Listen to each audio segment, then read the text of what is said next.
Hey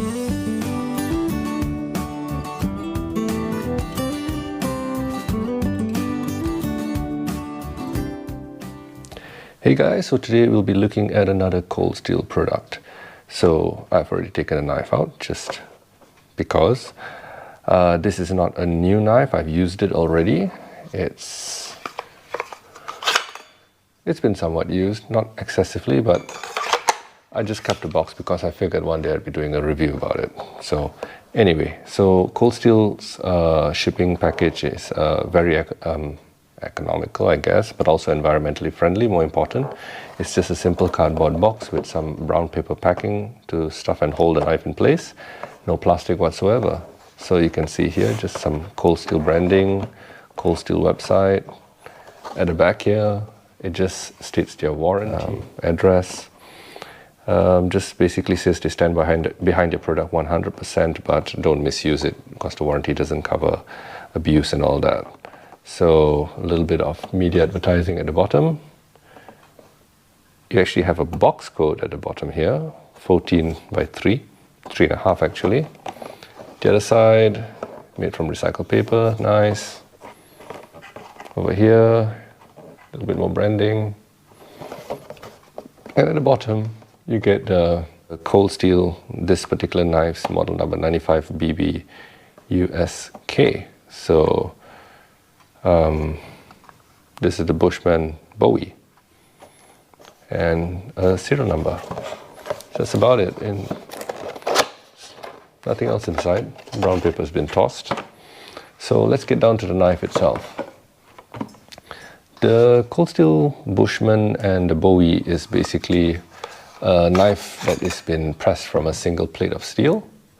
There's no joint here. So it's actually a very smooth transition, and that makes it very strong. It's rolled over and seam welded, and they polish it down so it becomes a proper pipe. Like some simpler, I guess, different style of manufacturing, they actually roll it over and just hammer it down. So there is a seam. This one is actually smooth. It flutes out nicely over here, and so that results in actually a very comfortable grip. My hands are by no means small, but the handle is sufficiently big for me to grip up, and there's no real chance of slipping with this little transition geometry here. So it's properly heavy and very well balanced, as you can see. So if I put it like that, the handle to blade is nearly perfectly balanced, maybe a little bit off, but that's basically it. So it's a very well balanced knife. This is a bit of a concave grind, and then they just put a factory grind on it. The tip is properly sharp, and it can pierce really easily. So let's put the sheet aside a bit. This is a constant thickness until here, and at which point the clip point starts to taper down to the tip. And there's a little bit of tapering along the top. It can be seen, and it's on both sides. It's not a chisel grind. So at the back, you just simply see cold steel China because this is made in China. And in the front, you see the Bushman logo because this is the Bushman knife. Other than that, the knife is made from, the knife sheath is made from their Secure X material. I find the sheath sufficiently tough. A lot of people make Kydex sheets and all that for this. They are nice and they're customizable, that's good. But if you are concerned about the durability and just want to just continue using this, I say there's no problem, just go ahead. I've had this for many years, and I've used it in the jungle and all that, there's no problem. The knife, the belt clip has proper retainment here, overlapping, if you can see that. So once it's on your belt, it's not coming off. There's a button droplet, or whatever you call it here, to clip onto a jeans button or something like that. I don't use that, but it's a similar concept to the Mora. The retainment is basically with this little additional piece that bumps out over here, if you can see that. I'm not sure you can see that, I'll throw a picture up. But basically, there's two little nubs here which overlap on these two little transition pieces here. And after all these years, still perfect. So to actually remove it, you can't pull it straight, you have to like lift it off the belt a little bit, the belt loop, push it back, and then it comes out. There is a warning here that says do not hold past this line, and basically that's because there's a gap here. So if you hold, if your finger is somewhere here and you're withdrawing the knife, there's a possibility the blade will come out like that and cut your hand. So what I do is I always use the fire steel piece as a guide. I just hold it up like that and pull. There's no way your hand's gonna ever get cut in that way. But if you are prone to holding your sheets high up, be very aware of that. There's gaps on both sides. So it can cut your hand. There's a drain hole at the bottom if anybody's concerned, so there's no water accumulation there. The powder coat has proven to be quite durable. I can't even remember what caused this coating loss, but it's held up really, really well. Rust-wise, of course, this is carbon steel, so always oil it after you're done. I normally bring it back, dry it out, clean it, hone it, oil it, and put it away. It's lasted really well. The edge you see here is not really factory edge. I've already put a stone to it and polished it down, but it holds an edge really well. But it is a very thin edge, so it is not as durable as things like my parang and stuff like that, of course. So this is not by any means a clearing tool, but it is a knife, and a very capable one at that.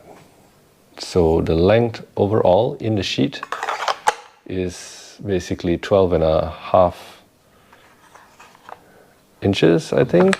12.5, something like that. Yeah, it's 12.5 inches long, tip to tail, when it's in the sheet. The blade itself is exactly 12 inches long.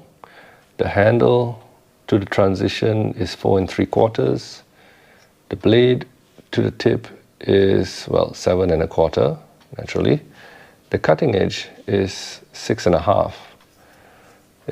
Yeah, that makes a difference. And, oh, right, I forgot to mention or show. It comes a little fire steel. The retainment here is good, no problem. You could put a little bit of cordage and just loop it over the bottom just for extra security. But in all my years, I've never had a problem with it coming out. The fire steel throws proper sparks, so it's a good quality one. Other than that, what else is there? Oh, 1 minute, let me get this. So the other thing they advertised the Bushman and the Bushman Bowie can do, I guess, on the website, is that it can be a spear. So the hollow handle, some people plug it up and put like survival stuff inside here, and then put a plug on the back as well. But the other one that the website actually advertises is you whittle down a stick to fit in here, put a retaining screw in here, and it becomes a spear, and a very formidable one at that. So it becomes a long distance defense tool, like even a pike. So the other thing that you can do with it is make something like this, which is something I made. So this is basically a handle made out of the root of a bougainvillea, which is actually quite durable, and it fits in perfect. And I just use a little hook here to screw in, and it goes in all the way, which I won't do now. But anyway, with that, the whole thing becomes a very much longer tool. And initially we're just swinging with this because it is not very heavy and there's not much mass in the front of the knife, because it's a balanced knife, it's not forward heavy. With this, it becomes a very formidable chopping tool, because now your weight is in the front, your pivot point is at the back. And this, you can hack through logs and all that fairly easily. Almost as good as a parang, not quite there.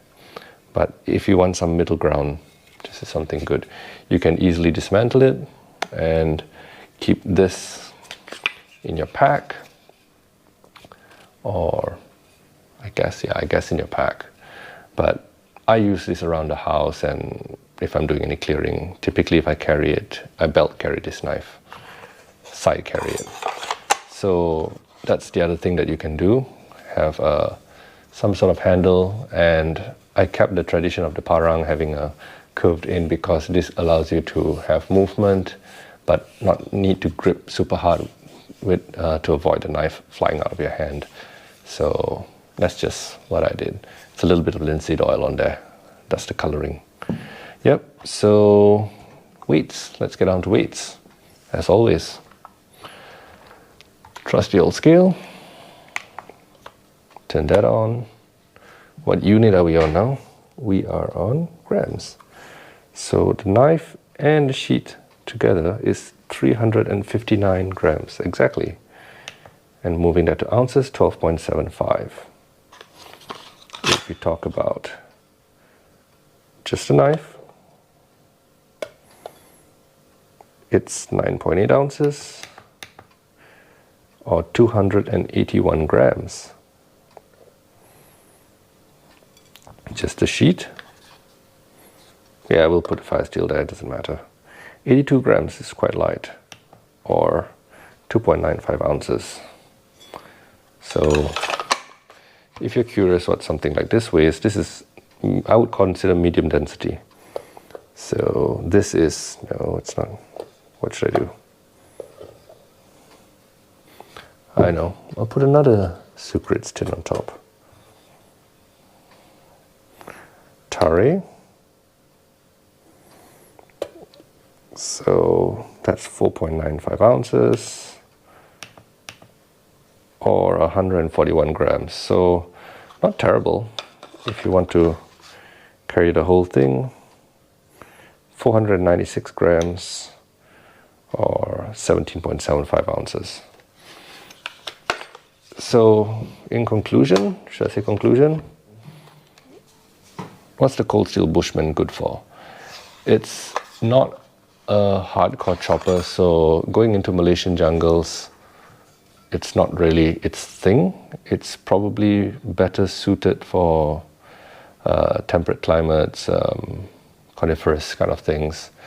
It's a really good prep knife if you are going in fishing.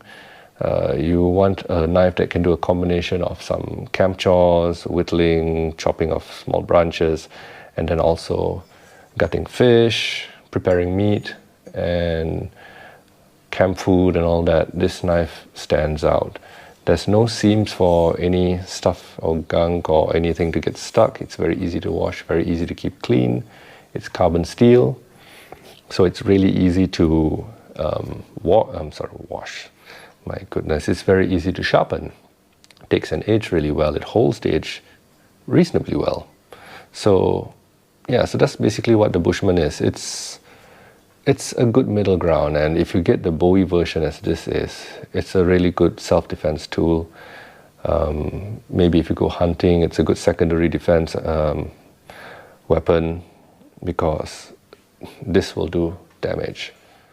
So yeah, just a quick one about the cold steeled Bushman Bowie. Good all-round knife, and so on the website it goes for $25 USD. And yeah, it's not an expensive knife, so which is another strong point, I guess, if you can call it that. It's a production knife, it's a user knife, so it's economical. Oh, and one more thing, it uses SK5 high carbon steel. Yeah, so that's why it holds such a good edge, and it is what it is. So guys, thanks for watching. I hope I shared some thoughts which are useful, which you may find interesting. As always, let me know if you've used this knife, what's your experience with it, good, bad, what other modifications. Yeah, I know there's this, there's the pike style, anything else. And as always, thanks for watching, and I'll see you in the next one. Cheers.